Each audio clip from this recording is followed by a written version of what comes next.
no todo el mundo es emprendedor, así como no todo el mundo es pianista o futbolista. No es que hay una fórmula, no es que todo el mundo lo pueda hacer. Primero porque mucha gente no tiene ideas originales y segundo por la parte más complicada que es transformarlas en una empresa. Y lo has conseguido, fundador de Jastel, a los 24 ya habías ganado 12 millones de dólares, tienes un patrimonio de unos 300 millones según Forbes, diriges empresas y un capital humano de unos 10.000 trabajadores y tienes 7 hijos.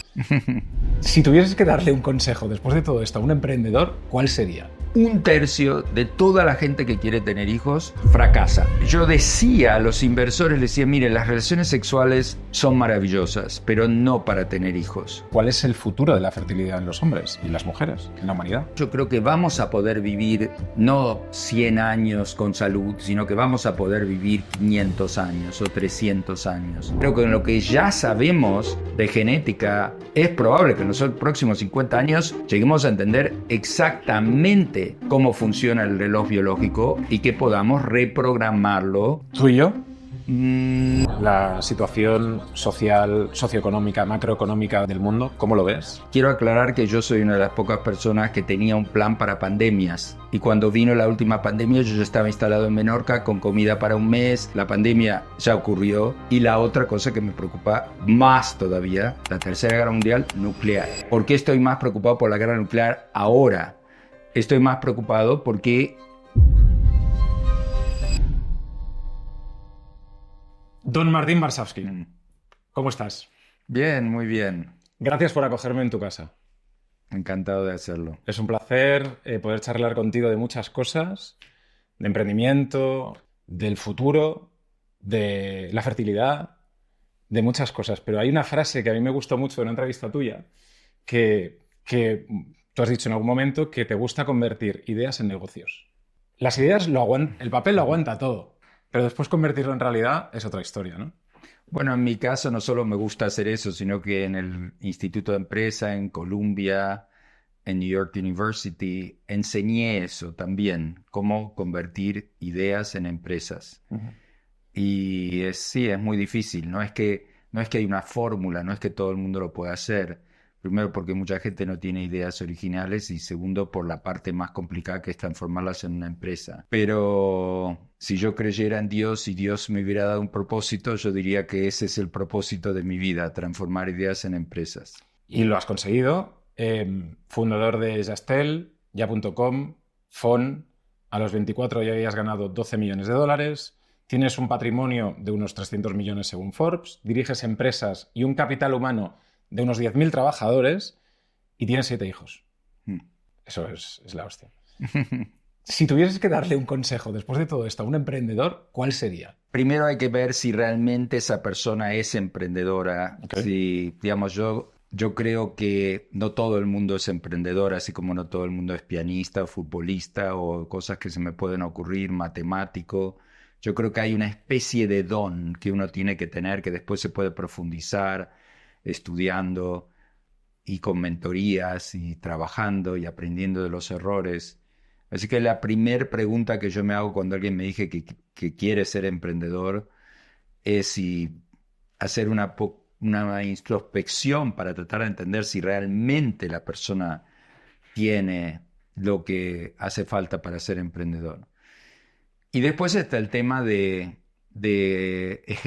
ejecución, de lograr transformar ese espíritu emprendedor, que en mi caso empezó muy temprano en la vida y que en bastante gente empieza muy temprano, con temas como tener una convicción muy temprana en la vida, antes que otros, de las ideas que uno tiene y de que uno cree que los demás están en general equivocados y que uno tiene una visión que uno se da cuenta cómo están de equivocados y uno quiere reparar ese daño con una empresa. Claro, pero en ese momento el creer en ti mismo, el conseguir llevar a cabo esa idea que a lo mejor todos los de tu alrededor te dicen estás chalao, esto es imposible, no puedes hacerlo. Convencer a unos inversores, a unos socios, a mucha gente, requiere de un esfuerzo titánico en muchos casos. Sí, también requiere de ser tenaz, de tenacidad, de escuchar, pero no escuchar totalmente. Cuando uno piensa por qué el emprendedor más exitoso del mundo, Elon Musk, con quien he tratado y trato ocasionalmente porque es otro apasionado de la fertilidad, él es Asperger's, ¿no? Entonces, cuando uno piensa, bueno, ¿cómo puede ser que la persona más rica del mundo sea Asperger's? Pero yo he tratado también con bastante otra gente súper exitosa que también parece tener características Asperger's. En el caso de Elon Musk, él mismo lo dijo que él era Asperger. Entonces, ¿qué significa ser Asperger con respecto a ser emprendedor? Hay que tener un poco de desconexión social para ser emprendedor. 100%. Si uno escucha a todo el mundo, nunca haría las cosas que hace. Es decir, como Steve Jobs no hacía estudios de marketing. Los que hacen estudios de marketing en general quizás sirven para afinar la puntería, pero muchas veces sirven para no hacer algo. Para dispersar ideas. No, para directamente matar un plan. Por ejemplo, cuando Airtel, el precursor de Vodafone aquí en España, estudió cuánta gente podía querer un teléfono móvil de los 40 millones de españoles que había en esa época. Creo que le salió algo como 2 millones, como que 2 millones de españoles querrían un teléfono móvil. Ahora hay más teléfonos móviles que gente. Yo creo que los estudios de mercado no sirven en general y que sí sirve esa especie de convicción antisocial o en contra de la sociedad, no sé si llamarla antisocial, pero por ejemplo cuando uno piensa en Elon Musk y los coches eléctricos, cuando él empezó con los coches eléctricos, que yo lo conocí en ese momento, y digamos, era como ir totalmente contra la corriente, ¿no? Es decir, me encantan los coches eléctricos, mis coches son eléctricos, son Teslas, pero todavía hay mucha gente en España hoy que piensa que es una mala idea tener un coche eléctrico. Cada vez hay más gente que se da cuenta que no es un tema político, inclusive fue politizado como si fuera de izquierda tener un coche eléctrico y de derecha tener un coche a gasolina, cuando en realidad es más barato tener un coche eléctrico a lo largo de 5 años. Pero esta convicción que sienten los emprendedores en el comienzo, cuando nadie cree en ellos, o como cuando yo empecé la empresa de fertilidad y levanté los primeros 100 millones de dólares, porque en esa época yo vine a vivir a España, pero en esa época me volví a vivir a Estados Unidos, donde vivía antes, y después volví a vivir a España. Y yo decía a los inversores, les decía, miren, las relaciones sexuales son maravillosas, pero no para tener hijos. Wow. Entonces la gente me escuchaba y decía, ¿cómo las relaciones sexuales, que eran maravillosas, casi todo el mundo estaba de acuerdo, pero la parte de que no son para tener hicos, eso le chirriaba a la gente, era como decía, ¿cómo no son buenas para tener hijos? Claro. Entonces yo decía, mire, como ahora los tenemos tan tarde, en los 30 y los 40, 1/3 de toda la gente que quiere tener hijos en los 30 y los 40 fracasa, no puede. Entonces yo le decía, ¿usted tomaría una aerolínea que se estrella 1/3 de las veces? ¿Usted conduciría un coche que no arranca 1/3 de las veces? Y ahora me va a decir que para hacer una familia usted está contento con una tecnología que son las relaciones sexuales, llamémosla tecnología en el sentido que consigue un objetivo, tener hijos, aunque sea la tecnología de la evolución, animales y humana. ¿Podemos aceptar algo que fracasa 1/3 de las veces para hacer algo que es lo más importante para la mayoría de la gente, que es tener una familia? Entonces, cuando uno explica a la gente por qué sus creencias más fuertes pueden estar equivocadas, ahí se produce un corte entre lo que la gente cree y entre lo que uno puede llegar a ser. Y alguna gente te da el dinero, muchos les parece ridículo lo que uno dice, como a Elon Musk, que estuvo muchas veces a punto de quebrar. Pero al final los buenos emprendedores consiguen, o a veces conseguimos, incluyéndome a mí, convencer a la gente que quizás sus creencias están equivocadas. Eso es fantástico. Eso requiere de tenacidad, como decías, de una buena idea y de... Hablabas de la génesis, ¿no? Nos metemos directamente en el tema del podcast, que es un tema apasionante, que es el futuro de la fertilidad, la génesis del ser humano, el crear vida. Yo no sé si tienes la respuesta a esto, Martín, pero ¿cuál es el futuro de la fertilidad en los hombres y las mujeres, en la humanidad? Bueno, yo creo que así como nosotros como seres humanos anduvimos a pie, digamos, por tantos miles, millones de años, salimos de África caminando, después quizás nos subimos a un caballo, pero tardamos cientos de miles de años en llegar a un automóvil, no sé, para volver al tema de los automóviles, de los coches. Con el sexo es algo parecido. Nosotros siempre tuvimos relaciones sexuales para tener descendientes, pero yo creo que el futuro de la fertilidad va a incluir las relaciones sexuales, pero no solamente las relaciones sexuales. Es decir, está claramente probado de que aunque una pareja va a tener hijos teniendo relaciones sexuales, que por lo menos tendrían que hacer un análisis de su genoma y ver que no tengan mutaciones que ocurren quizás en el 2 por una pareja cada 50, que producen serias enfermedades en sus hijos. Es decir, si uno va a jugar a la lotería del sexo, Claro. mejor jugar con un poco de ayuda de los análisis genéticos. Yo le digo a mis amigos y le digo que claro que tengan hijos teniendo relaciones sexuales, pero que se hagan estas pruebas, que además no son caras, costarán 200 euros o algo así, en la que se vea que no tienen mutaciones serias que le pueden pasar a sus futuros hijos. Luego de eso viene el problema de no solo la salud del futuro hijo, sino la probabilidad de tener un hijo. Totalmente. Entonces, ese también yo lo veo como que la gente no va en el futuro, y ya mucha gente ahora, no van a estar tratando de solo tener hijos teniendo relaciones sexuales, porque como dije, los que empiezan más allá de los 30 fracasan muchas veces no para tener el primer hijo, sino para tener el segundo hijo, que eso se llama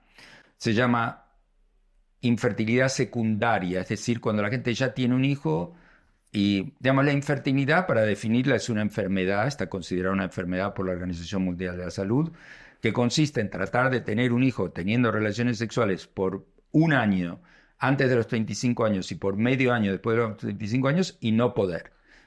Así, por ejemplo, los seguros pagan por los tratamientos de fertilidad. Wow. Primero dicen, ¿usted probó tener relaciones sexuales? Y dice, sí, probé por un año. Ok, pagamos. Ok, está bien. No lo pueden controlar, pero le creen a la gente, es razonable. Entonces, una vez que una persona está diagnosticada como infértil, una pareja está diagnosticada como infértil, empiezan los tratamientos de fertilidad. Nosotros lo que ofrecemos en nuestras clínicas en Estados Unidos y en Canadá, porque las clínicas las tenemos solo en Estados Unidos y Canadá, es la preservación de la fertilidad. Y la preservación de la fertilidad consiste en congelar ovocitos y esperma cuando la gente es fértil, digamos, antes en la vida, para luego aumentar la probabilidad de tener la cantidad de hijos que uno quiera tener el resto de su vida. Es decir, que hay un tiempo en tu vida en el que a lo mejor ahora no nos estamos preocupando, pero nos deberíamos preocupar de nuestra descendencia si es que queremos tenerla al 100%. Exacto. Es decir, yo diría que entre los 25 y los 35, la gente que no está teniendo hijos en esa época sí, tendría que preservar su fertilidad porque va a aumentar la probabilidad de llegar a tener hijos o de llegar a tener la cantidad de hijos que quieran tener. Y nosotros ahora somos en Estados Unidos los proveedores número 1 de ese servicio, de la preservación de la fertilidad, en nuestras 40 clínicas en Prelude Fertility. Antes era algo muy raro ir a una clínica de fertilidad para preservar la fertilidad. La mayoría de la gente iba para tener hijos en ese momento. Pero ahora en algunas de nuestras clínicas ya la mitad de los pacientes que vienen lo hacen para preservar la fertilidad, no para tener hijos en ese momento.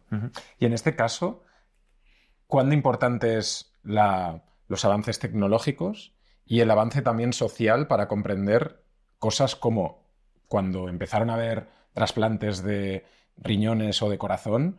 entiendo que en ese momento la sociedad podía pensar, me vas a poner un corazón que no es mío, voy a vivir con un corazón y con unos sentimientos de otra persona. Es decir, todo eso socialmente tiene que ser aceptado.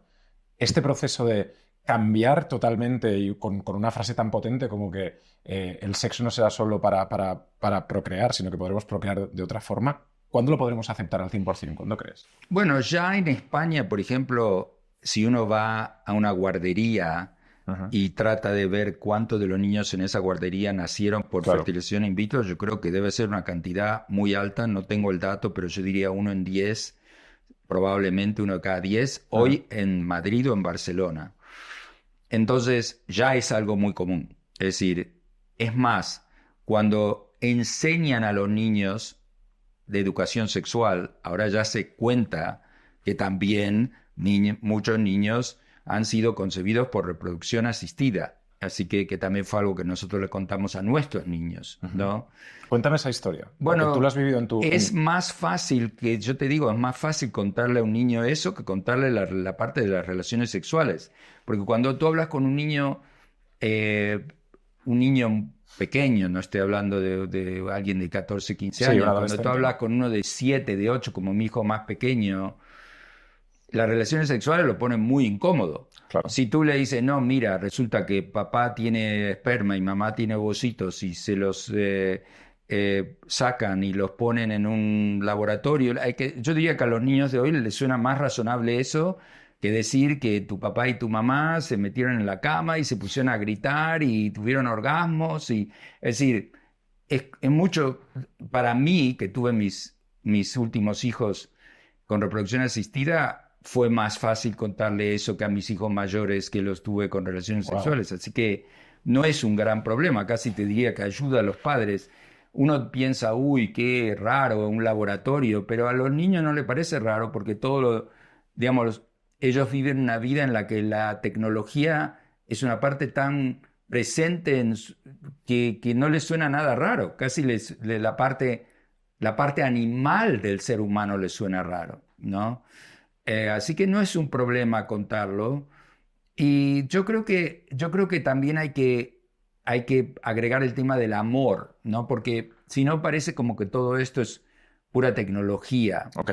Pero cuando un niño crece y dice, wow, mi mamá y mi papá hicieron este tratamiento, pagaron lo que tuvieron que pagar, el tratamiento era complicado. Cuando se enteran realmente cómo era todo, dicen, bueno, realmente me debían querer tener, Claro. porque claramente yo no soy ningún accidente de la naturaleza. Esta gente hizo tanto para conseguirme a mí. Entonces eso también hay que explicarlo como un acto de amor, ¿no? Como una cosa, porque es un acto de amor. Si uno estudia, uno ve la gente que hace tratamiento de fertilidad, que son incómodos y costosos, y lo digo yo, pese a que eso es lo que nosotros hacemos, pero no hay duda de que es decir, mucho de lo que yo hago es tratar de que sean menos incómodos y menos costosos. Eh, entonces hay mucho amor de por medio, hay mucho deseo. Claro. Ah, En ese sentido, Martín, ¿tú crees que entonces el paradigma que estamos viviendo ahora también incluso en edad, ¿no? Mujeres que puedan tener hijos mucho más mayores, hombres que puedan reproducirse, ser padres más mayores, ¿va a suceder en un futuro? bueno, como yo, es decir, el hecho de que yo tenga un hijo de 7 años es, eh, no es algo común, es algo maravilloso. Si yo estoy encantado de tener 63 y tener un hijo de 7 y otro de 33, es decir, yo me pasé los últimos 33 años dándole la manito a algún chico, ¿no? Wow. Entonces, obviamente, yo soy un apasionado de la paternidad y de ser papá. Además, también debo decir que si alguien me hubiera contado a los 20 que yo iba a estar como estoy a los 63, si me hubiera costado creerlo en el sentido del nivel de actividad, de trabajo, de deportes, de jugar al fútbol con mis chicos. Entonces, también eso, porque los chicos te mantienen muy activos. Yo directamente, cuando hago deporte, entreno, pienso en ellos y digo, yo quiero poder jugar al fútbol, yo quiero, y cosas que... Entonces, toda esta relación, es algo que estamos cambiando la manera de pensar. Ujú. Es decir, antes la gente pensaba que había que tener hijos entre los 18 y los 28 y se acabó. Es decir, porque es verdad que nosotros estamos programados biológicamente para tener hijos entre los, 18 o 14, no sé. Es decir, el problema de los adolescentes que se quedan embarazados sin quererlo y todo, porque en esa edad se miran y se embarazan. Entonces nosotros estamos hechos para tener hijos mucho antes, porque la vida duraba mucho menos, porque antes la gente vivía 40 años. Entonces tenemos que como reformar toda esta manera de pensar. Nuestras pacientes de 40 y pico, algunas de 50 y pocos, que tienen hijos, porque el útero es algo que digamos, una mujer de 65 se podría quedar embarazada. El tema es los ovocitos, no el útero. Entonces, la gente está reformulando su vida, porque también hay un tema económico. En general, la gente joven es más pobre, digamos, hay más paro juvenil, hay más dificultad. Y cuando la gente finalmente consigue una estabilidad económica y quiere tener hijos, ya no puede. Hay como una especie de divorcio entre la fertilidad y la solvencia, llamémosla. Entonces, cuando la gente es solvente ya no es fértil, y cuando es fértil no es solvente. Entonces, nosotros, los tratamientos de fertilidad, la preservación de la fertilidad, sirve para eso. También hay otra cosa, que es que cuando la gente es fértil, hoy en día no quiere tener hijos. Si uno fuera a una discoteca y le preguntara a los que están ahí, pero ¿tú preferirías estar en casa con un bebé? Y yo creo que la mayoría de la gente de 22 que está en la discoteca te miraría como que no lo podría creer que le hiciste la pregunta. Claro, es que hay un cambio como decíamos, de paradigma de querer formar una familia mucho más tarde, que no va en consonancia con el ritmo biológico que tenemos nosotros. Pero en ese sentido, ¿tú crees que la tecnología y la biotecnología, no sé, tú sabrás muchísimo más de ese tema, va a hacer, no solo en el terreno de la fertilidad, sino en el terreno también nuestro, de poder vivir mucho más años y mucho más fuertes, mucho más jóvenes, con mucha más energía? Porque, digamos, yo creo, la respuesta es que sí, pero además yo creo que vamos a poder vivir no 100 años con salud, sino que vamos a poder vivir 500 años o 300 años. ¿tú y yo? No sé si tú y yo. Pero entonces paramos el podcast, ya no nos importa nada. Mi hijo Ben de 7, creo que sí, los que ahora tienen 7. Bueno, mi hija 5. Mayor tiene 5 y la menor 2. Muy bien, ellos. Pero hablemos de por qué, cómo se consigue. Por ejemplo, si tú piensas en lanzamientos de cohetes al espacio, ¿no? Que los lanzamientos de cohetes al espacio son como una lucha contra la gravedad.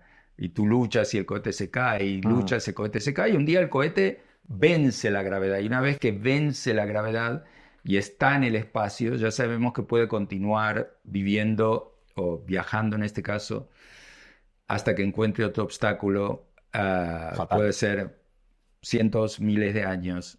Entonces, es más, los seres humanos ya hemos mandado sondas afuera del sistema solar. No, de hecho, perdona, Elon Musk decía que él, en una frase de Elon Musk decía que él querría morir en Marte, ¿no? O sea, sí. Conceptualmente decir... Él está obsesionado con Bueno, no él, pero sino que todos vayamos a Marte, y también podemos hablar de por qué, y con él hemos estado hablando también del tema de si conviene enviar gente o enviar embriones.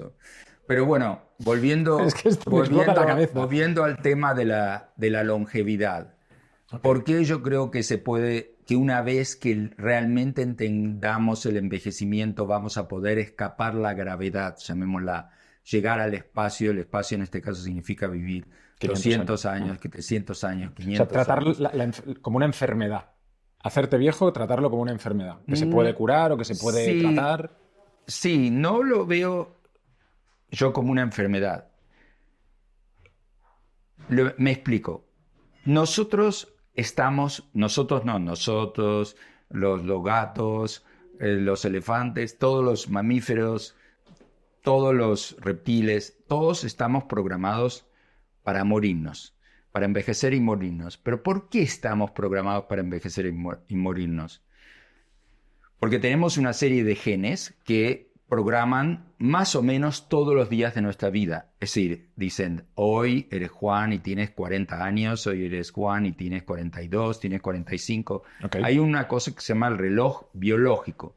El reloj biológico, que es una serie de genes, que se ve muy bien a todo esto en los ovarios, que envejecen antes que la mujer. Entonces, los ovarios son un modelo de aceleramiento del reloj biológico. Entonces, yo creo que con las tecnologías que tenemos ahora, CRISPR, Messenger RNA, y con las que vamos a tener, es muy probable que en los próximos, y ahí cuando me dijiste si tú y yo vamos a poder escapar, no digo que sea imposible, pero lo veo poco probable, pero en los próximos 10 años, 20 años, 30 años, 40 años, 50 años, no sé cuándo, si yo miro para atrás y veo, por ejemplo, entre lo del vuelo de los hermanos Wright y que creo que fue en 1912 o algo así, o 5 o algo así, y que cuando llegamos a la Luna, creo que fue en 1969, no pasaron tantos años desde que un avioncito, de que era un planeador con un motorcito, hizo así y después llegamos a la Luna, ¿no? Claro. Entonces yo creo que en lo que ya sabemos de genética, es probable que en los próximos 50 años lleguemos a entender exactamente cómo funciona el reloj biológico y que podamos reprogramarlo y que podamos hacer que uno no envejezca, y no solo eso, sino que podamos revertir la edad, que lo podamos programar con exactitud. Entonces, Martín, la persona o la empresa que consiga la pastilla que se pueda tomar una señora de 60 años y volver a tener un aparato reproductor, ¿no? Una capacidad fértil de una chica de 20. No solo la capacidad fértil, la pinta total. Exacto. Es decir, todas las células del cuerpo. ¿Eso cuánto dinero puede valer? O sea, bueno, yo creo que al principio mucho, pero como todo en medicina, después se te acaba la patente y después le va a llegar a todo el mundo. Es decir, primero va a haber unos afortunados que van a pagar una fortuna por hacer esto y va a haber una injusticia, llamémosla, pero la injusticia de las patentes dura 17 años. Digamos, después lo va a poder hacer todo el mundo. Primero los ricos, después los... Sí, digamos, yo creo que, y si lo paga la seguridad social, será todo el mundo como en España, no sé. Digamos, yo creo que hay dos temas con el envejecimiento. Uno es la genética. Bueno, son dos temas como todo en la biología, que es la genética, ¿no? Que DNA hace RNA o ADN, para decirlo en castellano, hace ARN. Ajá. ARN hace proteínas usando cadenas de aminoácidos y estas proteínas son los ladrillos de la vida. Esa fórmula es la de la lagartija, la nuestra, la de la gamba que te comes. Entonces, todo funciona así en biología. Entonces, cuando nosotros entendamos bien ese proceso a nivel de el envejecimiento, va a haber dos maneras de intervenir. Una manera es en el ADN, otra manera es en los mensajes. Por ejemplo, la píldora anticonceptiva, si uno dice cómo funciona la píldora anticonceptiva, es un interceptor de mensajes. Cuando el cerebro dice ovula, hay un interceptor que le dice a los ovarios no ovules, ¿okay? Entonces puede ser que nosotros tengamos un medicamento que sea un interceptor de mensajes, a los mensajes que dice ponte viejo, ponte canoso, arrúgate, todo eso, o puede ser que lo hagamos a nivel genético para que no salgan los mensajes. Digamos, eso yo veo como esas serían las dos maneras de tratar el tema, pero a mí no me sorprendería que en los próximos 5 a 50 años, ahí digo, no sé bien cómo, pero así como descubrieron CRISPR-Cas9 con la ayuda, por cierto, de un investigador español, pero Emmanuel Charpentier y Jennifer Doudna, que ganaron el premio Nobel por eso, y CRISPR-Cas9 son unas, para no entrar en detalles, tijeras genéticas que permiten cambiar genes y ya han nacido seres humanos con sus embriones alterados de manera que sus descendientes también van a tener una nueva genética. Gracias a CRISPR en China hubo una controversia con eso, pero la gente, esta gente ya vive así. Hostia. Estos niños, entonces ya sabemos modificar genéticamente embriones. Yo creo que o vamos a crear humanos que no van a envejecer, o vamos a aprender como con Messenger RNA, que es esta otra tecnología que usamos para las vacunas del COVID, pero que ahora se usa para todo tipo de cosas, y que son cápsulas nanolípidas en las que se mete el mensajero. Entonces, o vamos a cambiar el autor, que es el ADN, o vamos a cambiar el mensajero, que es el ARN, pero vamos a lograr interceptar los mensajes que llevan al envejecimiento. ¿Y esto, Martín, quién lo va a descubrir? ¿Un médico? ¿Un biólogo? ¿Un ingeniero? ¿Un multimillonario?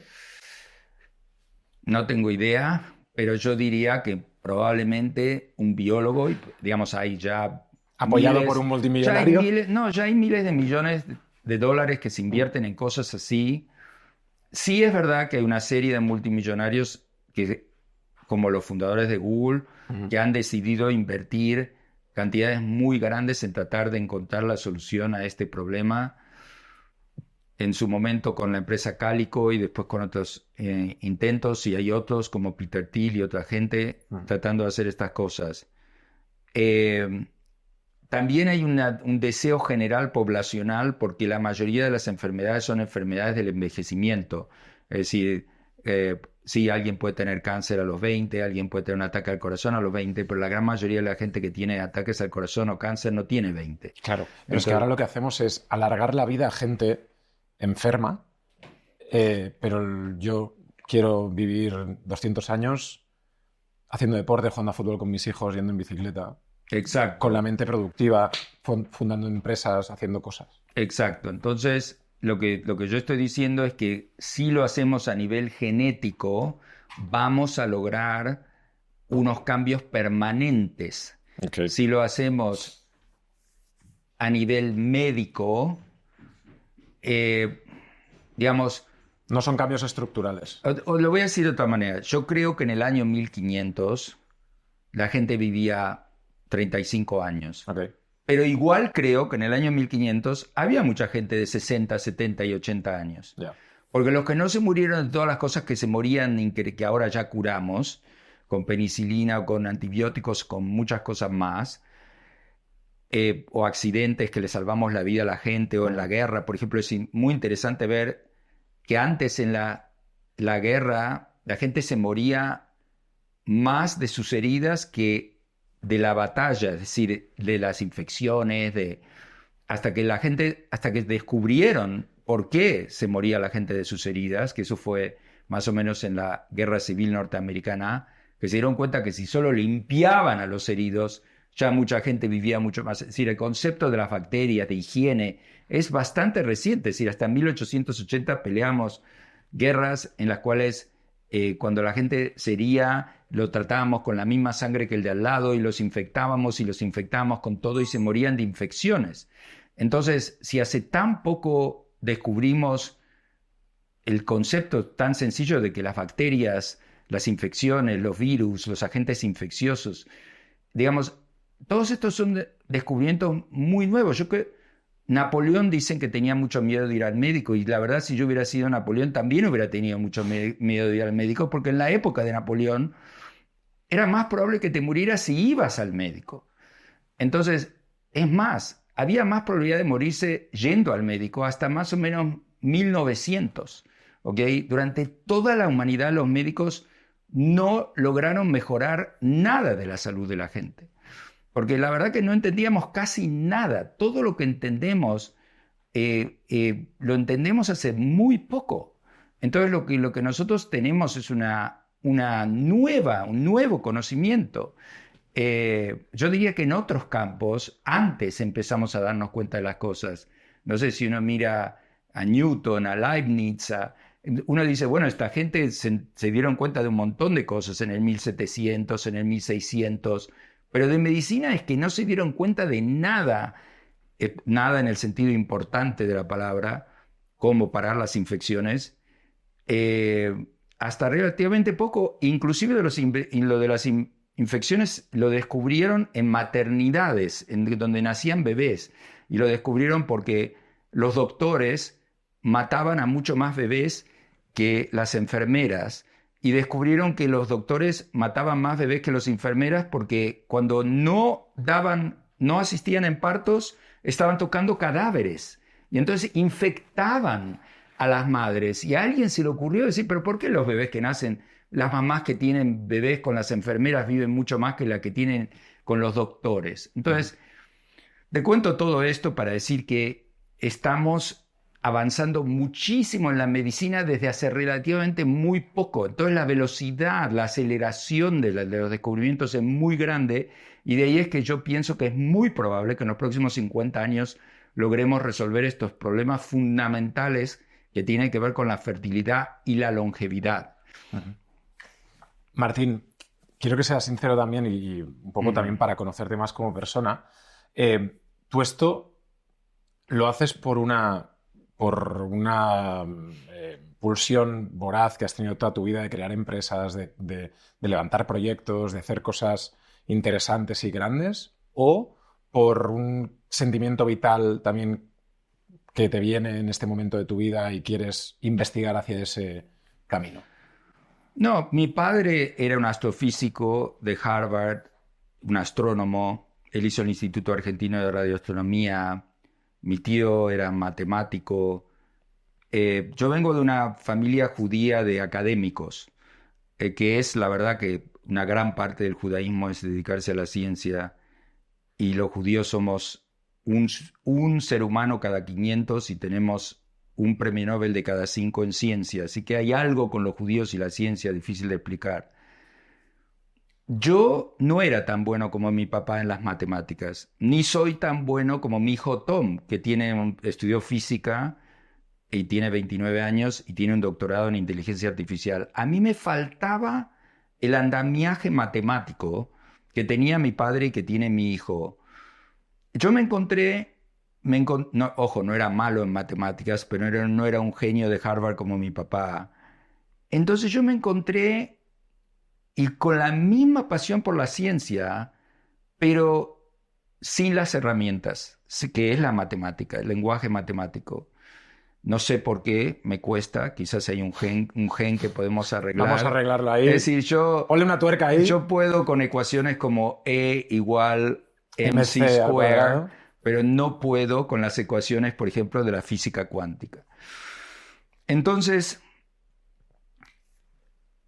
yo siempre fui súper interesado en la ciencia. Yo estudié 4 años de premedicina, que es como 4 años de medicina. En Estados Unidos se estudia premedicina y después 3 años de medicina. Digamos, yo quería dedicarme, y lo de la medicina no era para ser médico y curar a una persona. Yo ya tenía desde muy joven esta idea de hacer cosas que con tecnología ayudaran a un montón de gente, como puede ser haber hecho Yastel y la fibra óptica, que uno dice que tiene que ver, pero bueno, no había fibra óptica, es decir, es algo... o con Eolia y la energía solar y eólica, es decir, ¿por qué? Por el cambio climático, todas estas cosas. Ahora estoy haciendo barter aquí en España, que es para instalaciones solares. Siempre fue esta cosa de aplicar la ciencia para la sociedad, ¿no? Entonces, ¿qué es lo que más me motiva? Encontrar una manera de hacer que descubrimientos científicos le lleguen, como en el caso de Prelude, a 150.000 bebés. Ya hemos ayudado a que nazcan 150.000 bebés o 150.000 bebés. Tenemos un contador de bebés, por eso yo sé que son más de 150.000, pero hace poco eran 150.000. Entonces yo digo, wow, 150.000 bebés que se hicieron en nuestros laboratorios.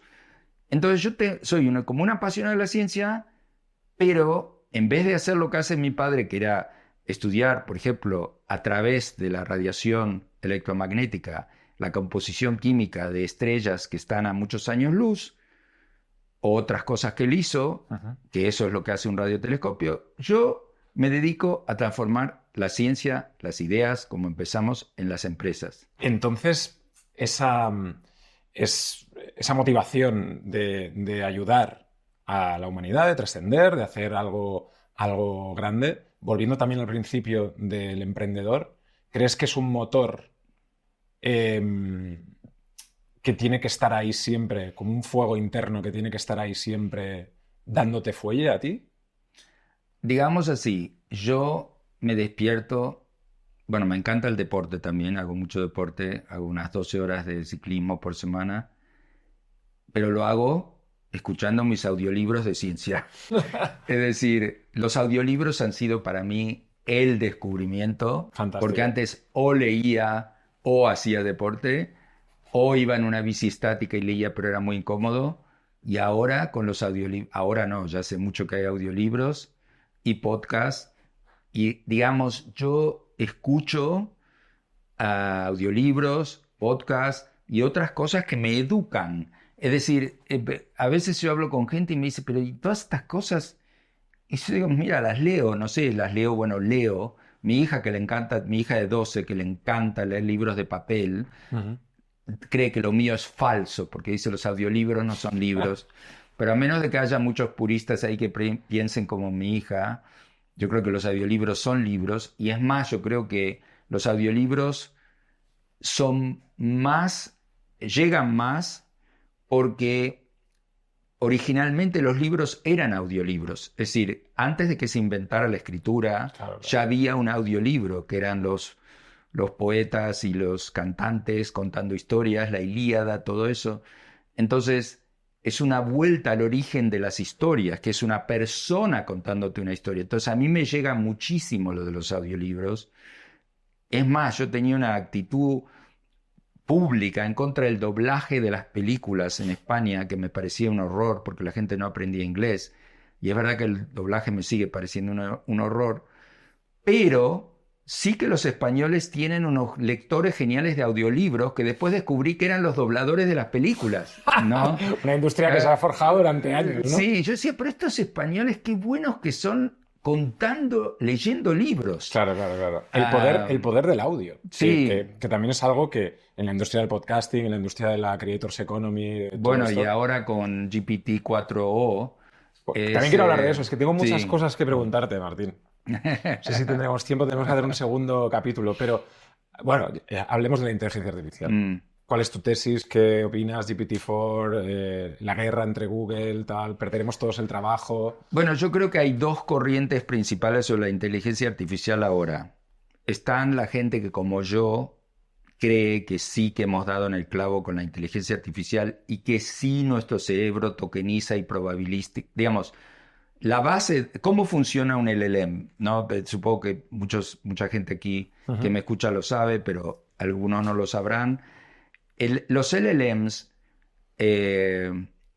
lo que hacen es tokenizan, es decir, el lenguaje lo dividen en unidades que se llaman tokens y después le dan probabilidades a estos tokens.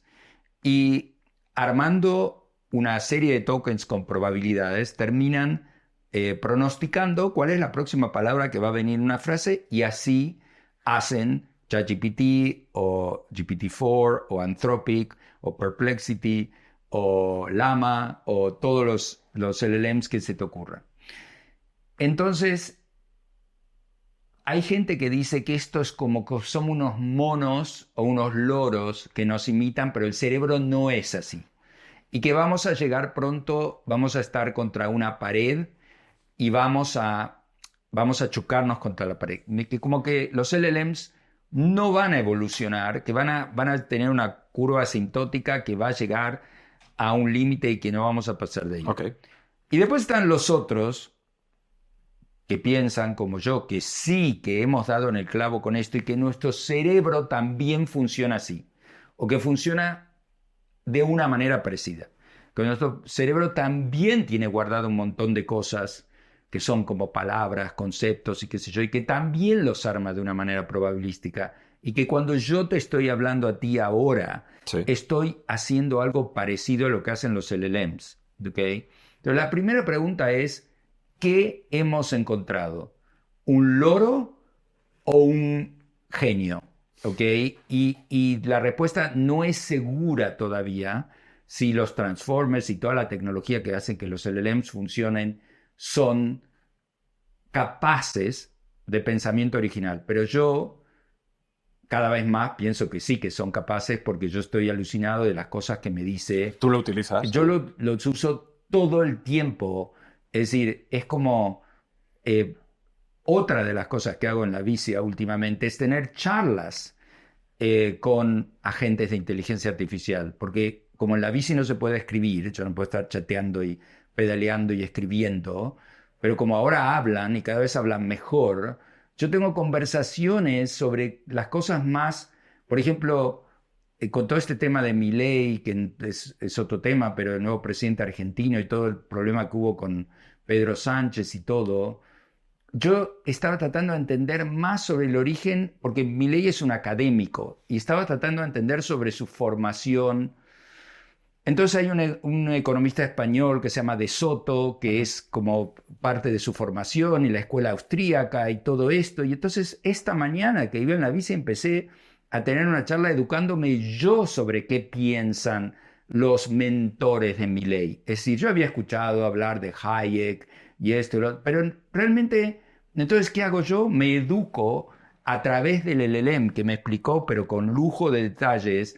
Por ejemplo, que De Soto está en contra del sistema bancario y que está a favor del patrón Libertario. oro y que es ser un anarcocapitalista y que piensa.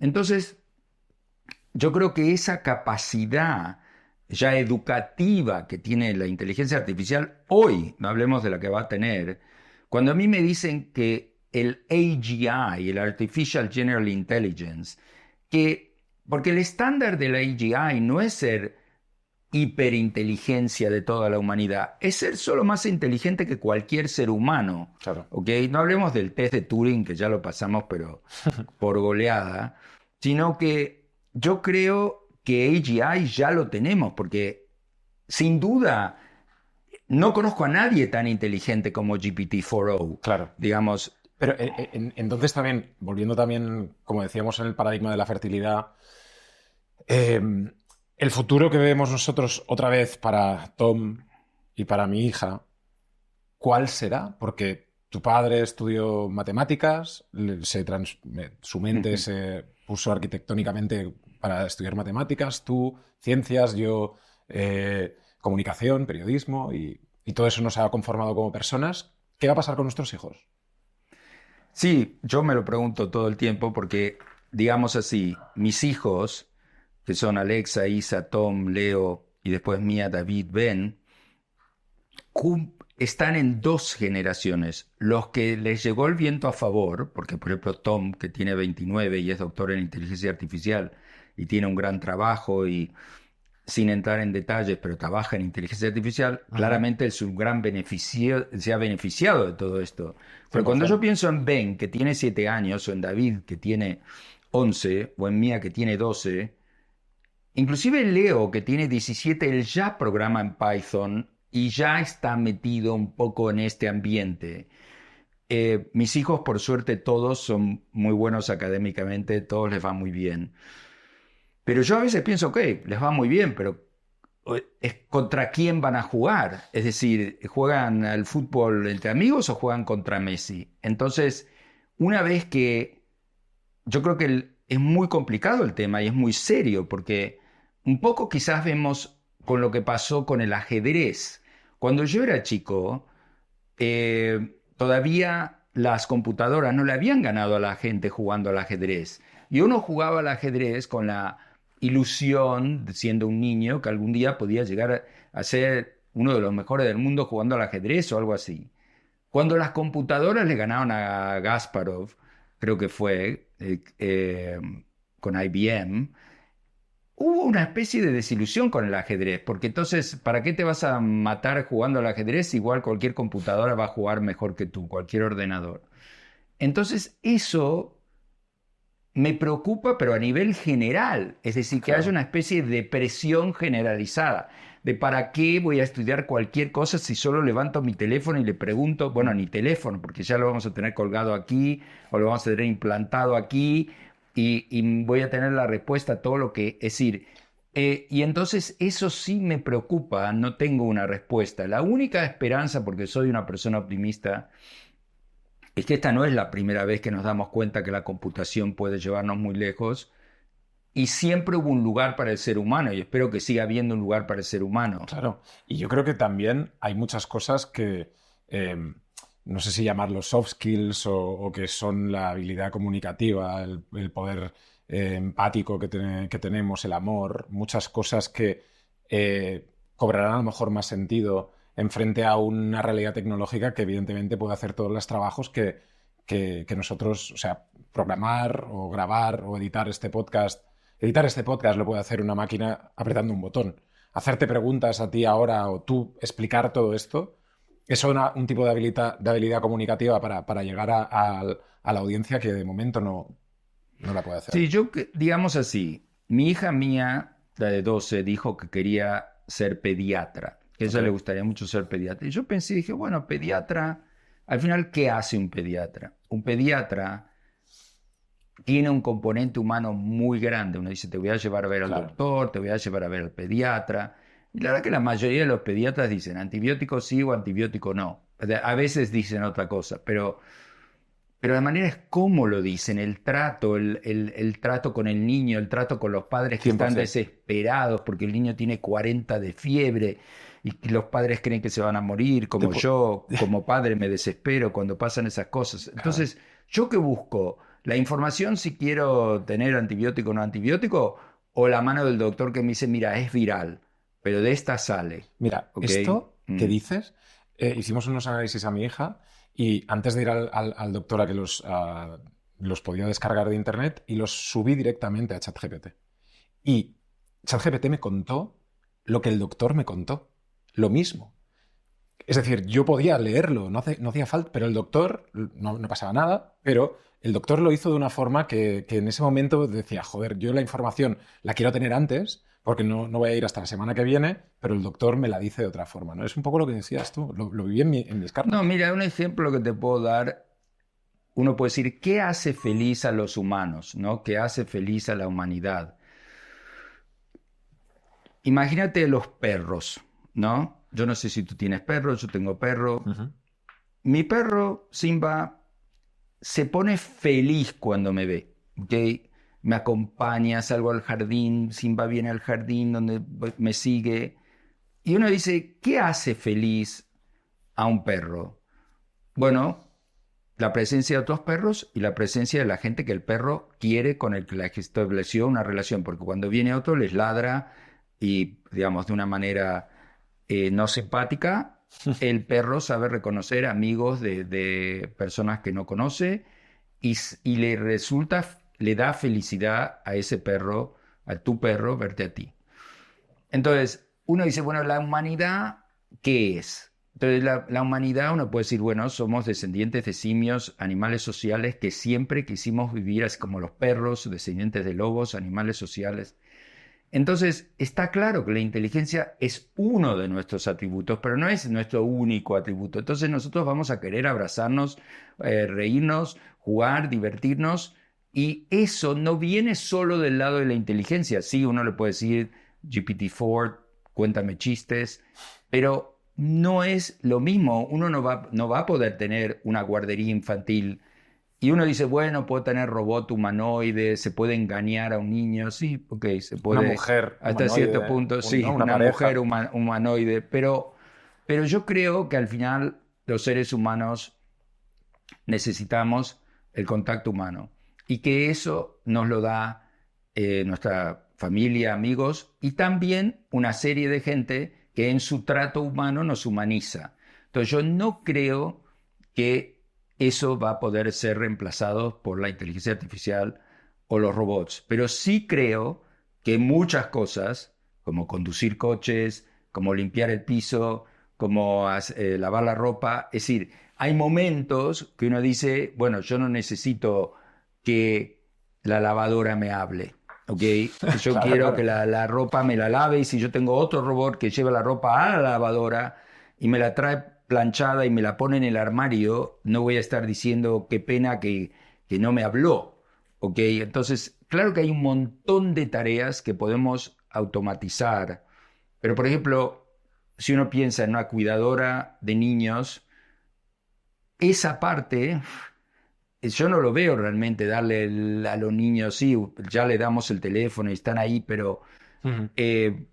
yo creo que hay una parte humana muy potente que siempre va a seguir con nosotros. Uh-huh. Martín, es un placer hablar contigo. Podría estar horas, como te digo, pero para un poco también llegar a tratar y finalizar un poco con la charla, pero tratar todo lo que haces. Hemos hablado del coche autónomo, por ejemplo, algo que tú también trabajas, te interesa. Vamos a ir en un coche donde no hará falta que conduzcamos, 100%. Sí, bueno, Ya existe. los últimos, yo he ido en los coches de Waymo en Estados Unidos, todo esto en Estados Unidos porque en Europa la burocracia, yo no entiendo por qué en Europa no lo dejan hacer, pero yo creo que en Europa hay lamentablemente muchas veces el miedo a lo nuevo, Ujú. pero en Estados Unidos donde tendrán otros problemas, pero uno de sus problemas no es el miedo a lo nuevo. Ya se puede. Entonces uno ya puede ir y llamar a un Waymo que viene y no hay nadie en el coche y es un Uber sin chofer, Ujú. digamos. O se puede comprar un Tesla, como los que yo tengo, como el Tesla que tengo aquí, pero no está capado. El Tesla de aquí está capado en el sentido de que uno se compra el FSD, el FSD, el Full Self Driving, y viene desactivado por la ley, que espero que eso cambie pronto. Pero bueno, con gente como, digamos, con el nivel de conservadurismo que hay en Europa, muchas veces eso todo llega más tarde. Pero concretamente ya tenemos tecnología para que la gente vaya sola de destino A destino B Qué maravilla. y es increíble. Ujú. Apuntes también la situación social, socioeconómica, macroeconómica del mundo. ¿Cómo lo ves? Estamos en una época convulsa, guerras por todas Bueno, partes. soy optimista en muchas cosas, pero realmente no soy tan optimista y por eso compramos con unos amigos un campo en Mendoza, en Argentina, como ¿Lo he porque visto? nos encanta, pero también como refugio de la Tercera Guerra Mundial, que va a ser nuclear si ocurre. O Porque, sea, tú lo has hecho como medida preventiva por una catástrofe planetaria. bueno, quiero aclarar que yo soy una de las pocas personas que tenía un plan para pandemias. Y cuando vino la última pandemia, yo ya estaba instalado en Menorca con comida para un mes, con profesora para los niños, con, digamos, Con la solución, joder. estaba totalmente, éramos 16 personas que estuvimos durante el encierro en nuestra finca de Menorca, porque yo siempre dije que el peligro para la humanidad no era el cambio climático, y sigo pensándolo, creo que eso lo tenemos, sí que es un peligro, pero lo tenemos más controlado con las renovables y por eso he invertido y he hecho todo lo que hice y hago en renovables. Digamos, sería un peligro si nadie hiciera cosas en renovables, pero hay mucha gente que hace cosas en renovables y soy optimista. Dos temas que siempre me preocuparon fueron las pandemias y la guerra nuclear. La pandemia ya ocurrió y puede ocurrir de vuelta. Y la otra cosa que me preocupa más todavía es la guerra nuclear. Es decir, la tercera guerra mundial nuclear. Entonces, yo creo, espero que no ocurra, pero yo hace 10 años o 20 años no estaba preocupado por la guerra nuclear. Eh, ¿Por qué estoy más preocupado por la guerra nuclear ahora? Estoy más preocupado porque el mundo se ha dividido en dos bandos.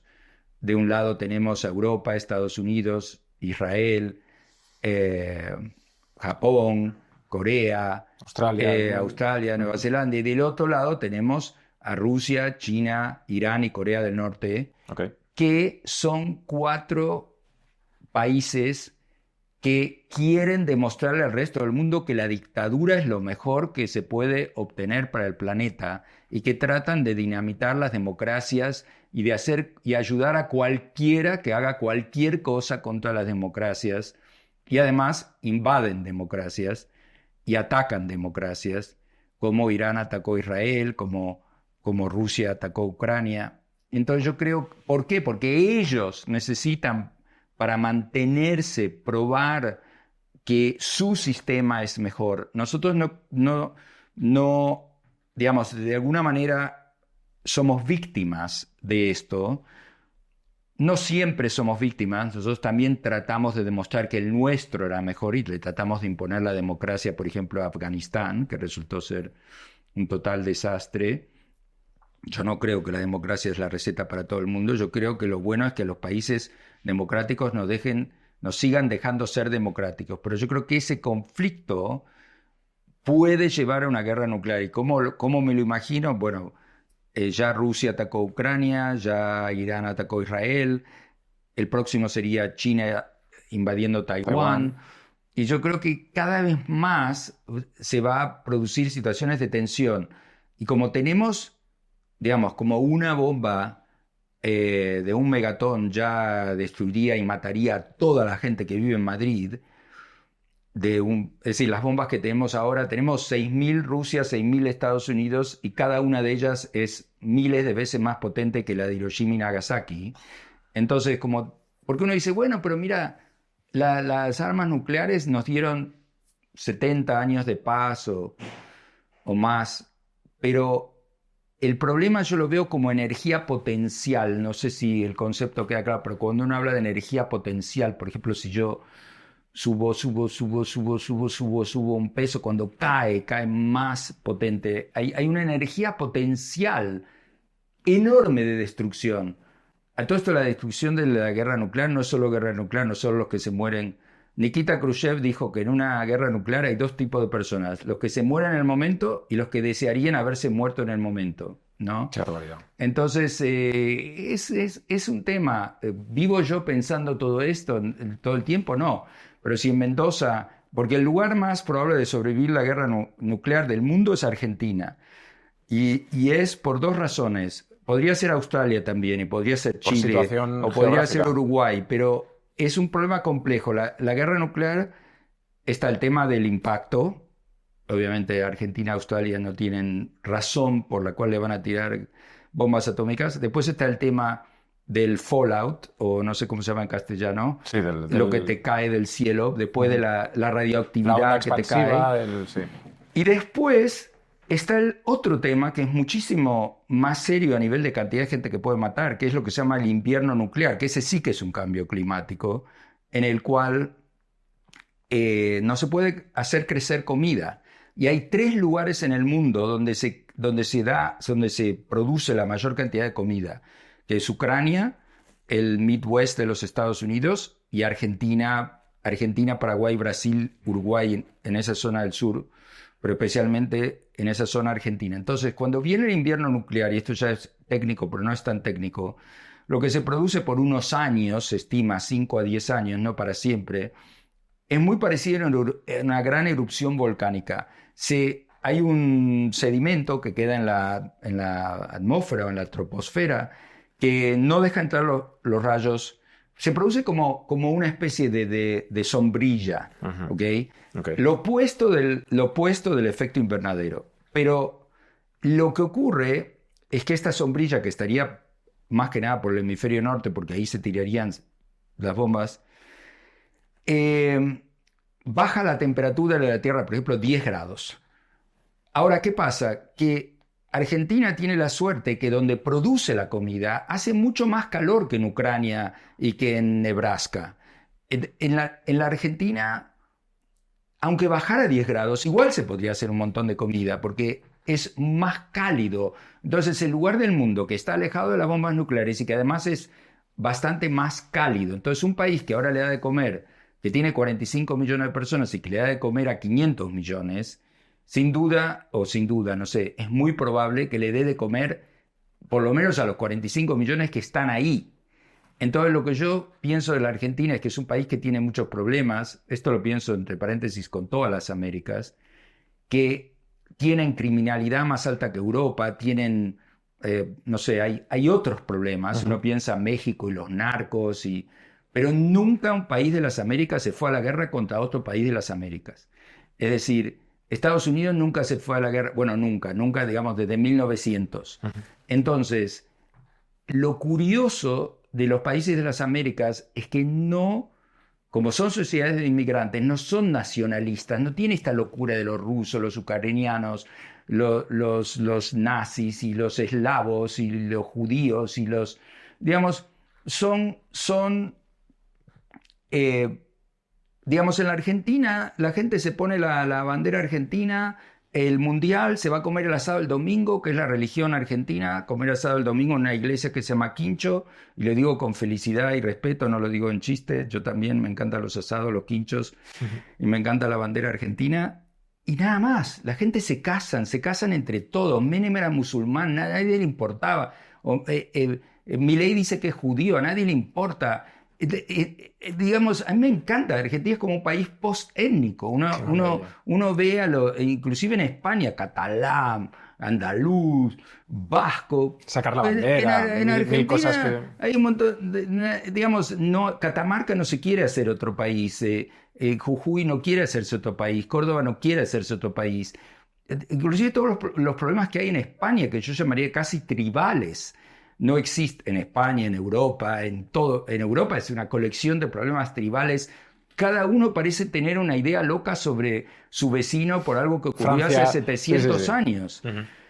Si el rey de Aragón, si el rey de Cataluña, si las cosas que yo escucho en España no me las puedo creer a veces. Entonces, esa mentalidad tribal que existe en España no existe no solo en Argentina, no existe en América Latina. Entonces, yo creo que en el caso de una guerra nuclear sí que es mucho más probable que se sobreviva.